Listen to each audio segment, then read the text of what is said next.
बड़वानी जिले में कई गांव में प्याज की फसल पककर तैयार है, मगर आज ऐसी परिस्थितियां बनी हुई है कि पूरे विश्व में कोरोना नामक बीमारी फैली हुई है। इसी वजह से पूरे भारत में पहले 2 दिन का लॉकडाउन, दूसरे चरण में 21 दिन का लॉकडाउन बढ़ाया गया, तीसरे चरण में 18 दिन फिर बढ़ा दिया गया। जैसे तैसे अपने खेतों में से गेहूं की फसल निकालने के कई प्रकार की सब्जियां एवं फल फ्रूट छोड़कर खेतों में ही फेंकने को मजबूर हुए। उसी प्रकार आज प्याज किसानों के सामने संकट बंद कर खड़ा हो गया। 4 महीने में फसल को पानी, दवाई, खाद, बीज एवं अन्य खर्च करने के बाद फसल पककर तैयार हुई तो पूरे देश की मंडियां बंद। इस परिस्थिति में अपने खेतों में बिना व्यवस्था के कहीं भाइयों ने पेड़ों के नीचे तो कहीं भाइयों ने खेतों में ही अपनी प्याज फसल को पटक दिया। जब किसानों ने देखा कि आप 10-15 दिन हो गए तो फसल को देखने गए तो प्याज फसल पूरी तरह से सड़ गई। ऐसे ही उदाहरण राजपुर तहसील के रामलाल कुशवाहा ने बताया कि मेरे खेत में करीबन 4 एकड़ की प्याज बोई थी। 10-12 दिन पहले कटाई कर वाली, मगर लॉकडाउन के कारण मंडियां बंद होने से मैंने अपने खेत में ही भंडारण किया, मगर उचित व्यवस्था नहीं हो रहे का कारण मेरी प्याज की फसल पूरा ढेर सड़ गया, जिससे मुझे काफी नुकसान, करीबन 2.5 लाख के समथिंग लागत लगी है, जो सड़ जाने के कारण मेरे सामने संकट खड़ा हो गया है। मेरे द्वारा बैंकों से कर्ज लिया है, कैसे भर पाऊंगा, और जो बची हुई प्याज बेचना है तो बारदान नहीं मिल रहे हैं।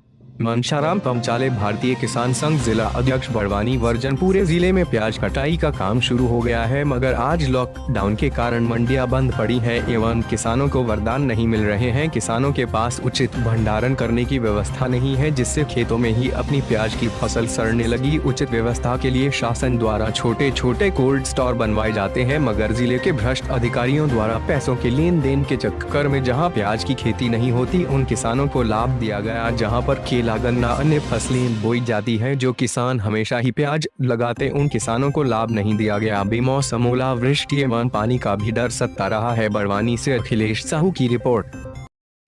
क्या नाम है? रामलाल। क्या करवा रहे हो? किस प्याज निकाल के खेत में ढेर करी।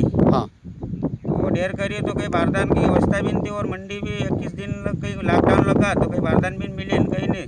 सब फसल सब सड़ गई खेत में, ढेर के ऊपर ही सड़ गई। सब कांदे सब पूरे सड़ गए। आप क्या करोगे उनको? अब क्या करेंगे? तो अब कहीं नहीं, गुस्सा है, रुपड़े में नागना पड़ेगा, कहीं काम का कहीं नहीं है। और ये स्थिति रही तो और प्याज 150 रुपये किलो बिकी। ये स्थिति रही। कितना खर्चा आया? 2-2.5 लाख रुपया खर्चा आया था। आप क्या करोगे? क्या करें अब? कहीं नहीं, एक सब सड़ गई फसल। सोसाइटी और बैंक को पैसा कैसे भरोगे? बैंक का क्या कहाँ से भरेंगे? अभी 2.5 लाख तो अपने खेत से, अपने जेब से गए ना, अब फसल सब सड़ गई।